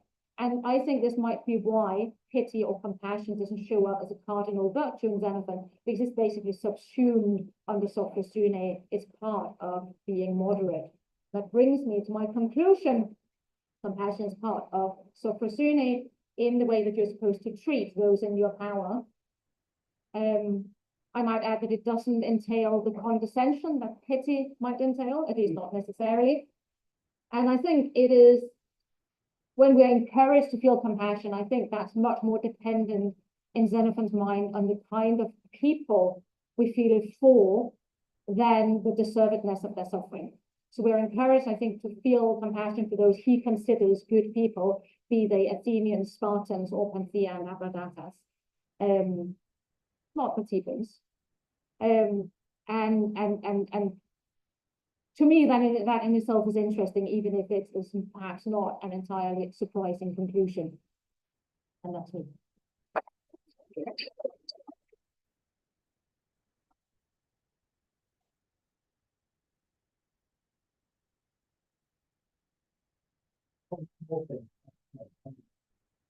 Another example of what I talked about this morning, it's said it's fitting the Galitas, but it doesn't say that progress, and yet they are both slightly different modes and given features which seem to elicit.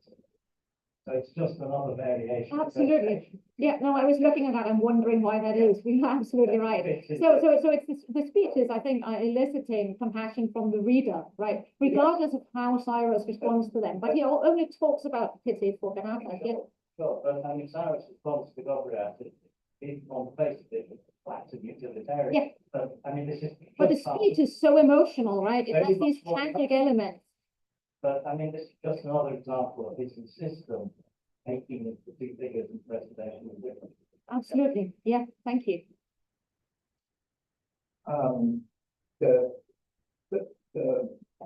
The need for love vocalization doesn't actually need to be there. For example, in the passage in Thucydides, where they race to Aegina, we know that there are all those boys are going to die in the bars of Syracuse.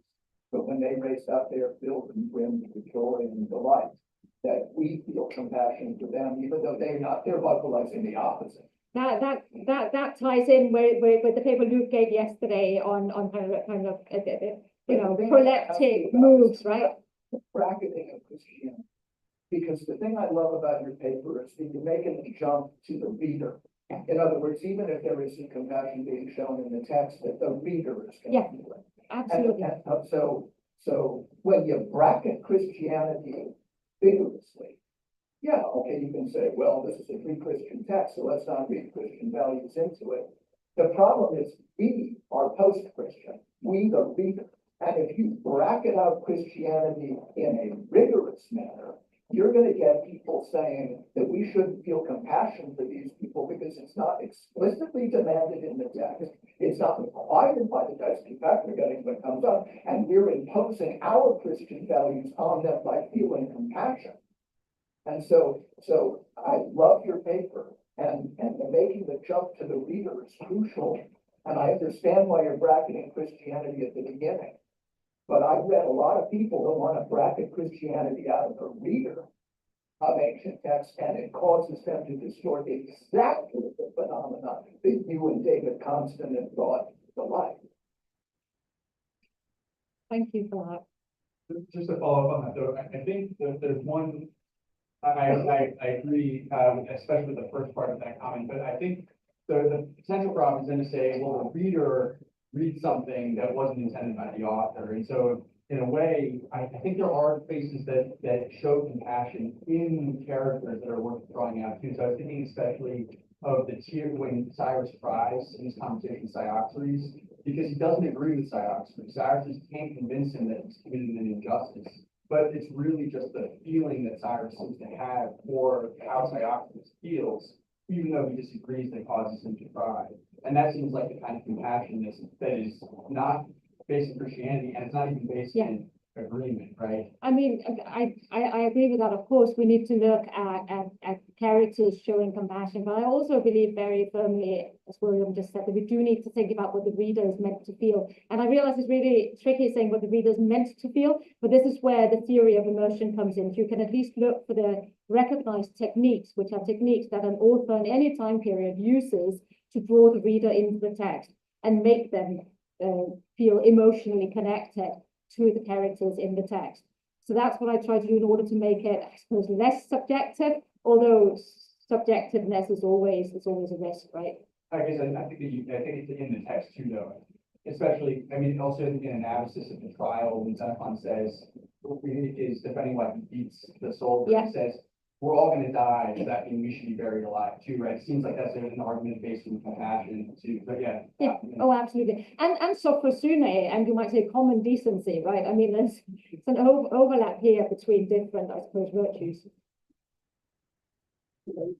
Well, common decency is a good place to start, I guess. What I would say is, I mean, I think, and I say this with the greatest of respect and love for the lamented David Constant, but I think those of us who are interested in narrative, in emotion in narrative, are still too much enthralled of that type of analysis, which is based on Aristotle. What Xenophon and all these other authors give us are highly richly contextualized playing out of emotions, definitely also involving emotion of readers. So when you put up that passage about the Athenians, you know, I agree it's emotionally complex, but despite we know that, you know, they are unjust, is a sort of vow to Aristotle and Constant, which you don't need to make, I think. But why? I probably do, because you published that book, right? And that is part Sure, of what sure. this entire project. But breaking Christianity out, well, fine, but it doesn't mean that we should take Aristotle as sort of having No. the last word on emotions and then all the time sort of having to correct our passages so that it fits, because narrative is so beautiful as a vehicle for all sorts of emotions. And so let it emerge from, let's say, these contextualized readings, I would say.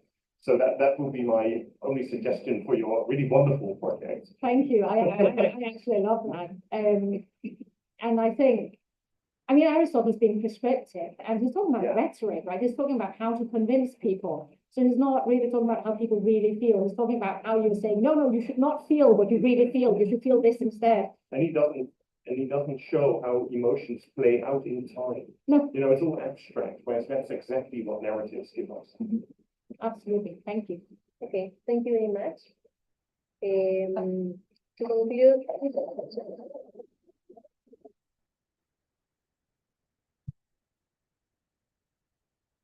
during the session, we have the pleasure of introducing Benjamin Kime from Cornell College, USA. He will present his paper titled The Rhetoric of Honor in Xenophon's Analysis. Let us now proceed to his presentation.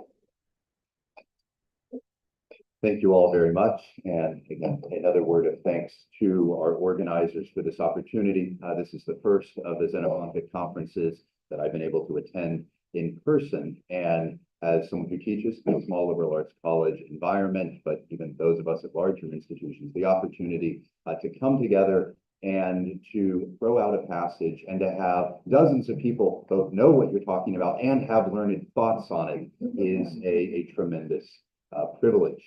Even had a dear colleague yesterday cast aspersions on Mem 3.5, my eyebrows raised. They stepped back and said, it's okay, right? We can divide and conquer.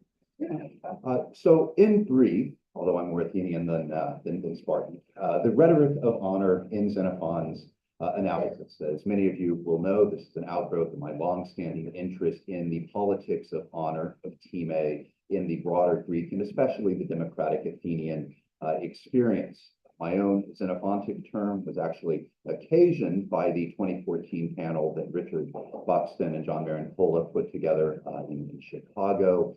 Richard was gracious enough to include me after the fact in that project. And then a paragraph that he cut from the subsequent volume became the subsequent policy paper that some of you may have seen. The choice of honor in keeping with my own interests, but also a tip of the hat to Rodrigo. For many years, we have, although not met in person, had the opportunity to correspond and to shuttle articles back and forth. Okay, what do we understand by honor? I've already dropped time, although as Sarah yesterday with a nod, Dr. Toplin reminded us, rather than simply having a word, we might want to have a picture in mind. I allude to this briefly in the notes that I uploaded. And if we look at the time and adjacent passages in the analysis, there are a couple of categories that are occurring somewhat frequently, but not perhaps need to delay us unduly. Right? We see regular passing mentions of notes of esteem within or across community. So when Clearchus, for example, is invited to Orontes' trial because he is most honored among all Greeks, 1.6.5, or later, very emotionally, sympathetically, Artapates dying over the corpse of Cyrus because he had been honored by the younger Cyrus for various characteristics, 1.8.29, we see both within and across communities these recognitions of esteem as well as affection. Pivoting from Artapates' demise reminds us as part of the obituary of Cyrus in 1.9, this image of Cyrus, the education of the Persians founded on negotiating matters of honor, and of Cyrus in the obituary and elsewhere as very much a font of honor. Switching gears, thinking about the idea of rivalry or motivations for action. Think of Menon and his men at Thapsacus on the Euphrates, 1.4.14, where he encourages them, right, to make the first move, cross the river, and Cyrus will prefer you with a variety of privileges and rewards. And then Cyrus, after the fact, does at least hint at this possibility, the reciprocity of Epainos vocabulary. They will praise each other for how good they have been, will be to each other. Similarly, later in book 4, 7, 10 through 12, the ultimate taking of the Chaotian stronghold is seized through the efforts of 4 individuals who are eagerly competing with one another then as they have previously in terms of their excellence. So these are just a couple of the examples of where we see the innate interest in honor noted by Xenophon, and then the leveraging of that by commanders. The heart of the matter, though, as I pick up the pace, is looking at a series of honor-related passages in speeches in high leverage positions in speeches. The passage that really catalyzed all of this was Clearchus in his appeal. We talked about this in the first session yesterday. His presentation of his indebtedness to Cyrus, right, who has honored him as an exile, given him money, given him, as it were, a commission, and the ways in which Clearchus then seeks to fine-tune his position vis-a-vis both Clearchus and then his men. So an elaborate multimedia presentation that features at its beginning and its end these notes: Cyrus has honored me, but I will now forsake him for going with you, then I will be held in honor.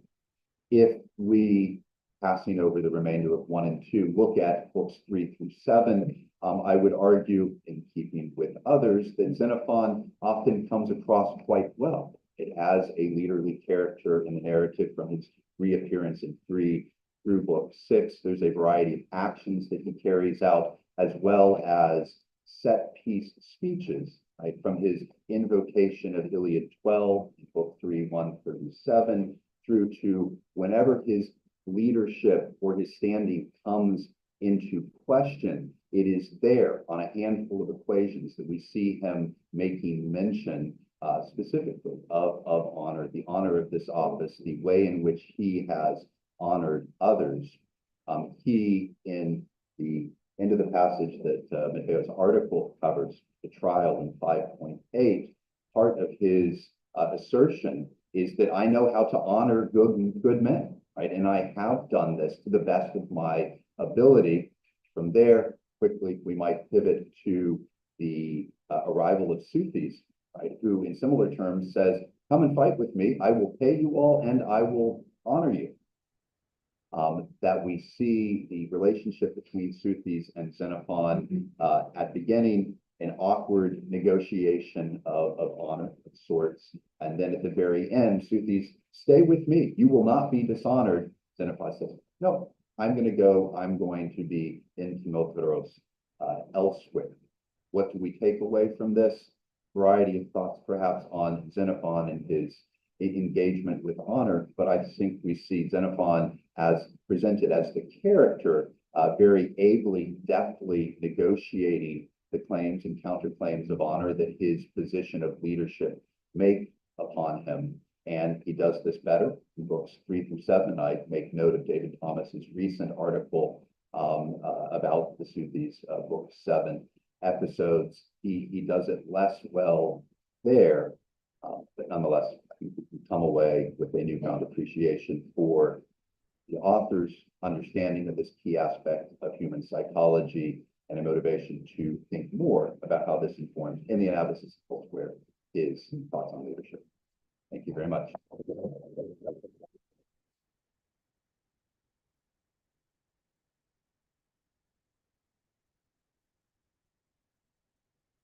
So thank you so much for this. This is great to talk about. I see honor here as intersecting with multiple other interests. And here we've been talking a lot about Cyrus the Elder. Let's talk about Cyrus the Younger for a few minutes. In the earlier part of the analysis, right? To what extent do you see honor and money intersecting with each other? And here, this is one of those times, I wish Kazuko were here to talk about this too, because I think, for example, the gentleman's agreement between Clearchus and Cyrus also involves 10,000 darks, right? And when Clearchus very dramatically says, everyone, I'm with you. He's already told Cyrus, I got this. Don't worry about it. I'm gonna pretend that you and I aren't speaking, right? So how much of honor can be seen as part of a transaction? That doesn't mean it can't be called honor. It doesn't mean it can't have a value set attached to it. But we see honor and money intersecting so often in book 1 of the analysis that I'm wondering how much of honor involves give and take, and plus and minus, and the exchange of credibility. Yes. There's an awful lot there. The very last part actually takes us forward to Soothis and, oh, you have arrears of 30 talents. Don't sell your creditworthiness. And in ways, the vocabulary there in book 7 echo or anticipate the sort of language that we're going to see in Demosthenes 20 against Leptin. So I spoke about a negotiation of honor. I would like to, my earlier days, think about economies of honor and the way in which the material and the non-material engage. Okay, back to book 1. As I was rereading for this, I was rather disappointed by that Zenon episode, specifically Cyrus then engaging in the language of Aquinas. Because up until that point, I thought there was a fairly clear divide between, okay, Clearchus and Cyrus adjudicated in matters of honor, Clearchus and his men, but that by and large in book 1, as perhaps you might expect, trying to hire thousands of hardscrabble mercenaries with dubious or non-existent political ties, that it is about money. Yeah. And that passage problematizes a little bit. It's not as clean as I would like, but by and large, when the mercenaries are portrayed as grumbling, at one point Cyrus says, I'm going to award you all a golden crown, each of you a golden crown. Well, again, is that more monetary or is it a more honorific element to be discussed? Well, men on the Euphrates, right? So yes. when they're getting ready to ponder crossing the river, he says, cross on your own, right? Do it as if it's an organic decision on your part, and that way you'll be first in line for Cyrus's preference, and he'll honor you. But the next breath is, oh, and you'll get all the good jobs in the army. Right, which, so Protimathene, right, that he's going to set you all in preference and honor. And if we think of honor broadly, the idea of Clearchus being commissioned, being given an unofficial official appointment, right? There's language of proxenos appointments or connections in multiple other passages. I think the way forward is to have a much broader understanding of both honor and non-material, but also its intersection with material realities. Yeah. Because this Army, go back to Sufis, I will pay you all, right? An army marches on its stomach. I can honor them to great length. That does not allow them to march any more parasangs or staff more forward.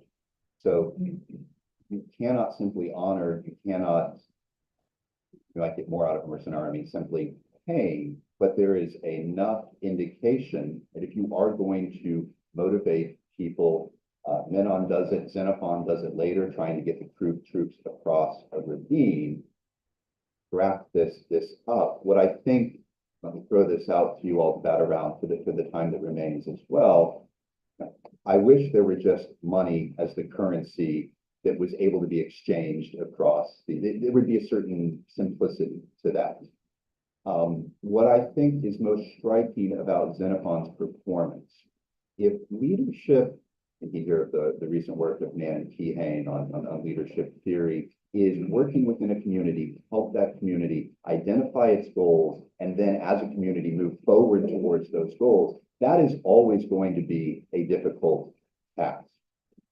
Xenophon is tackling that in books 3 through 6 and 7 without the additional help of any set institutional or polis apparatus. That how one is honored, I think of Cyrus giving gifts to the husband of the person that he was purportedly sleeping with, right? Gifts that are tamia amongst the Persians.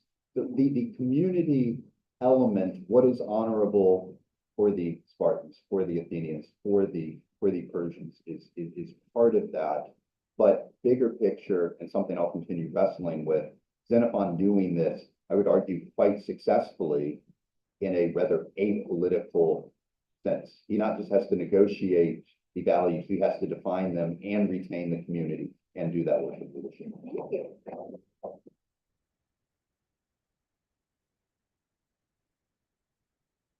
Thank you.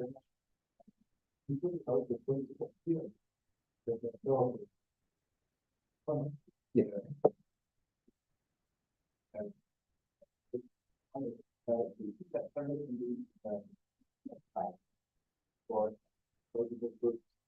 I mean, each one of just the value that value are sort of means that what is meant.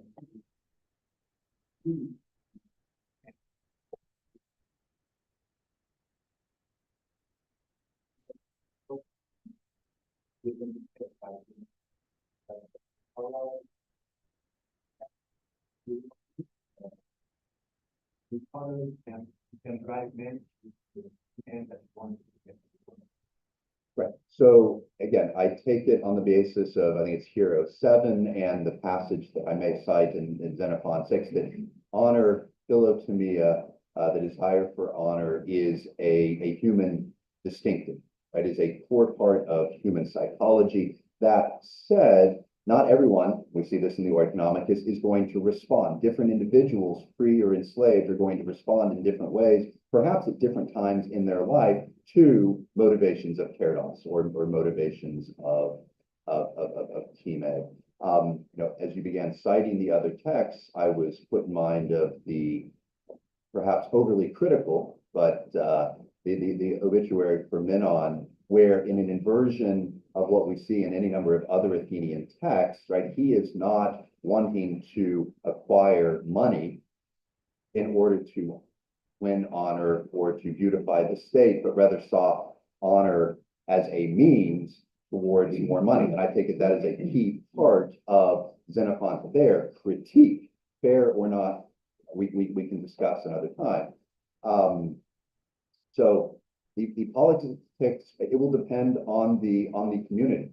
Right? Certainly having a military appointment or an official office is itself an honor, a recognition that you are a member of that community in a horizontal fashion, and then an elevation in a vertical way that you are embodying and representing and helping make decisions for that community.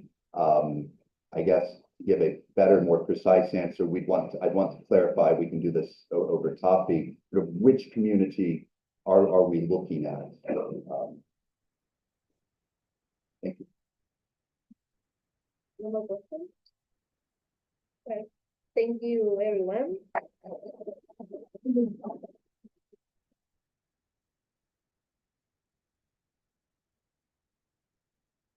Will be sessions and invite you to join us for a coffee break. Please take this opportunity to continue the discussion. Okay, so I don't want to talk too much, you may like forever. Well, now I want to talk about obituary passages.